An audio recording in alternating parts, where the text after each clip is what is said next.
को हमारे ऊपर उंडेलता है। और पवित्र आत्मा के वरदानों में 9 वरदान है, जिन्हें 9 सिद्धियां कहते हैं, जिन्हें पाने के लिए संसार स्ट्रगल करता है।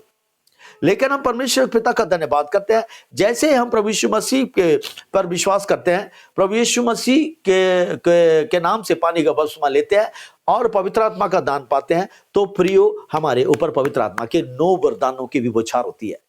तो देखना, हमारे अंदर वचन की बुद्धि, वचन का ज्ञान, विश्वास का वरदान, भविष्यवाणी का वरदान, चमत्कारों का वरदान, चंगाई का वरदान और अन्य भाषा और अन्य भाषा के अनुवाद का और आत्माओं की परख का वरदान, ये काम करने लग जाते हैं। ये 9 सिद्धियां हैं प्रियो, जो हर एक विश्वासी धरती पर रह के उसमें ऑपरेट होने लग जाता। तभी तुम हाथ रख के लोग ठीक हो जाते हैं।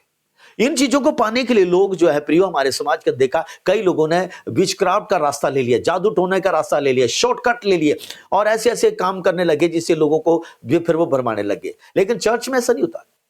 परमेश्वर यीशु पे विश्वास करें, ये 9 सिद्धियां आपकी हैं। हालेलुया।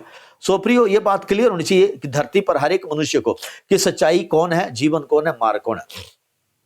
प्रभु यीशु मसीह ने अपने बारे में और क्लियर बताया। यूहन्ना उसमें पढ़ रहा हूं मैं आपके लिए, यूहन्ना की किताब 14 का 7 पढ़ रहा हूं। तब यीशु ने उनसे फिर कहा, मैं तुमसे सच सच कहता हूं कि भेड़ों का द्वार मैं हूं।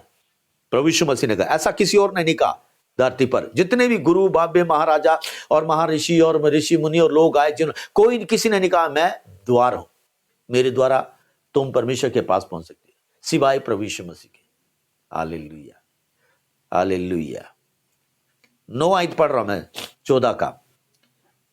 द्वार मैं हूं, प्रभु यीशु मसीह ने कहा, यदि कोई मेरे द्वारा भीतर प्रवेश करे तो उद्धार पाएगा, छुटकारा पाएगा। किस बात से? हर बात से, अपने पापों से और दूसरे कामों से भी, और भीतर बाहर आया जाया करेगा, चारा पाएगा। यह प्रभु यीशु मसीह ने कहा। 11 आयत पढ़ रहा हूं मैं 14 अध्याय का यूहन्ना का। अच्छा चरवाहा मैं हूं, अच्छा चरवाहा भेड़ों के लिए अपना प्राण दे देता। मैंने जो आपको कहा ना, प्रभु यीशु मसीह ने ऊपर ये अपना जीवन दिया, प्रभु यीशु मसीह ने अपना जीवन दिया है। हालेलुया, दिया ना हमारे लिए अपना जीवन प्रभु यीशु मसीह ने। अपने वीडियोस खोल के रखे हैं, पास्टर सुरेंद्र, सिस्टर निक्की और मुस्कान एंड सिस्टर निकिता। अच्छा चरवाहा मैं हूं, अच्छा चरवाहा भेड़ों के लिए अपना प्राण दे देता है। प्रभु यीशु मसीह ने कहा, प्रभु ने अपना प्राण दिया। यही वजह 265 दिन हो गया हम विश्वास से चल रहे हैं। 14 आयत पढ़ रहे हैं मैं 14 का। अच्छा चरवाहा मैं हूं, जिस तरह पिता मुझे जानता है और मैं पिता को जानता हूं, मेरी भेड़ें मेरा शब्द सुनती हैं। 27 आयत पढ़ रहा हूं मैं 14 का। और मैं उन्हें जानता हूं और वे मेरे पीछे पीछे चलती हैं। ये हमारे लिए कहा गया। 28 आयत पढ़ रहा हूं मैं 10 का, यूहन्ना 10 का 28। और मैं उन्हें अनंत जीवन देता हूं और वे कभी नाश ना होगी और कोई उन्हें मेरे हाथ से छीन नहीं सकेगा। जो आपने विश्वास किया ना प्रिय प्रभु यीशु मसीह के ऊपर, आपको कोई नहीं छीन सकता। रोमियो की पत्री में लिखा, पौलुस प्रचारक कहता है, कौन हमको मसीह के प्रेम से अलग कर सकता है। 8 अध्याय में लिखा है, कौन हमको मसीह के प्रेम से अलग कर सकता है। वहां लिस्ट लिखी है। यहां पर प्रभु यीशु मसीह कहता है, कोई भी तुम्हें मेरे हाथ से छीन नहीं सकता। वाओ! तो देखो आप कितने बलवान परमेश्वर के हाथ में है, कितने मजबूत परमेश्वर के हाथ में है, कितने सामर्थ्य परमेश्वर के हाथ में है कि कोई भी उसके हाथ से तुम्हें छीन नहीं सकता है। हालेलुया। इसलिए क्यों डरे मनुष्य से, क्यों डरे नाशवान मनुष्य से जो धमकियां देते हैं, इसके अलावा कुछ नहीं कर सकते। वो तुम्हारे सिर्फ शरीर को नाश का घात कर सकते हैं, लेकिन मेरा परमेश्वर जिसके हाथ में मैं हूं, उसके पास वो अधिकार है कि उस शरीर को, उस व्यक्ति, उस जीवन को जो है, जो शरीरों को घात कर रहा है, उसको जो है वो नरक में डालने का अधिकार है उसके पास। हालेलुया। हमने उससे डरना है, उस परमेश्वर से, ना कि हमने मनुष्य से डरना। प्रभु यीशु मसीह कहता, कोई भी मुझे तुम्हें मेरे हाथ से छीन नहीं सकता।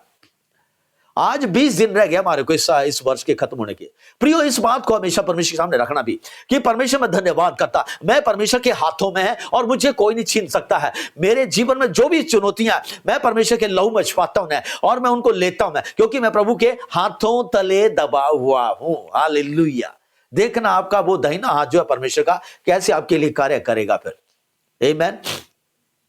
चलिए अब मेरा जो टॉपिक है उसके ऊपर आते हैं कि स्वर्ग में कौन रहेगा और अधोलोक किसके लिए तैयार किया गया, या स्वर्ग और नरक में जाने का चुनाव कहां से लिया जाता है। आइए इसके बारे में सीखते हैं। लूका रचित सुसमाचार मेरे साथ निकालेंगे, 16 अध्याय उसकी 19 आयत।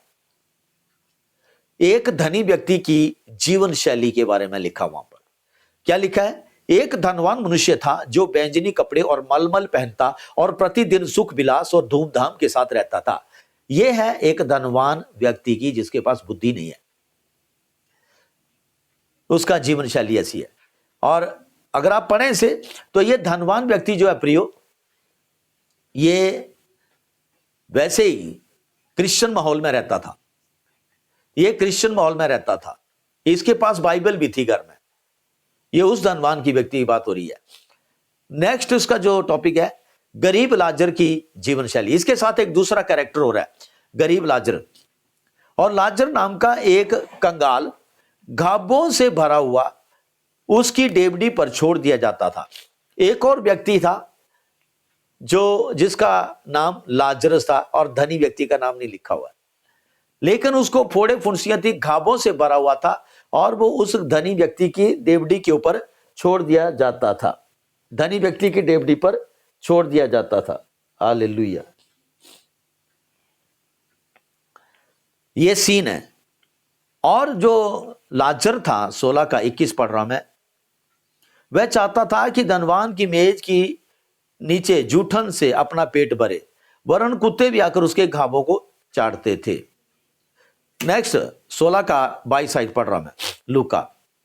और ऐसा हुआ कि वह कंगाल मर गया। कौन था कंगाल? लाजर था। और स्वर्गदूतों ने उसे लेकर अब्राहम की गोद में पहुंचाया। वो कहां गया? अब्राहम की गोद में, यानी कि स्वर्ग में गया।